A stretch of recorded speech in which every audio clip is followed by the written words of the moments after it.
டேய் இல்ல, எனக்கு உண்மையில ஒரு விஷயம் தெரியாம தான் கேக்குறேன். இன்னும் எவ்வளவு காலத்துக்கு பொம்பளைங்க உங்களுக்கு அடிமையாகவோ, நீங்க கூப்பிடுற நேரத்துக்கு வர்றதுக்கு, உங்களுக்கு சேவை செய்யறதுக்கு பொம்பளைங்க என்ன மிஸ்னாடா? பைத்தியக்கார நாயே, இந்த தெவடியா பையன் என்ன பண்ணிக்கிறான் தெரியுமா? பாவங்க, அவங்க லேடி கூட இல்ல, ஒரு திருநங்கையா அவங்க. அவங்க ஏதோ அவங்களுடைய வயிற்று பழப்புக்கு எங்கேயோ கை தட்டி 10 ரூபா சம்பாரிச்சு ஏதோ வயிற்று ஏதோ ஒண்ணு பண்ணி வயிற்ற கழுவிக்கிறாங்க, இல்லைன்னு சொல்லல இவன்.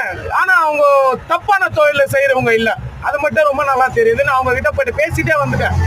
தப்பான தொழில் செய்யறவங்களே கிடையாது. அப்படியாப்பட்ட ஒரு திருநங்கை கிட்ட இவன் போயிட்டு பஸ் ஸ்டாண்ட்ல, இத்தனைக்கே பாருங்க, பஸ் ஸ்டாண்ட்ல நின்றுட்டு இருக்கும்போதே உங்களுக்கு எவ்வளவு 1 ஹவருக்கு சார்ஜ் சொல்லுங்க. அது எவ்வளவா இருந்தாலும் நான் காசு கொடுத்துறேன், என் கூட சந்தோஷமா இருக்கணும். தப்பு பண்றதுக்கு கூப்பிடுறா போல அவரு. தப்பு பண்ணி அதான் என்னென்னமோ அசிங்கமா பேசிக்கிறாரு. 1 ஹவருக்கு எவ்வளவு அமௌண்ட்.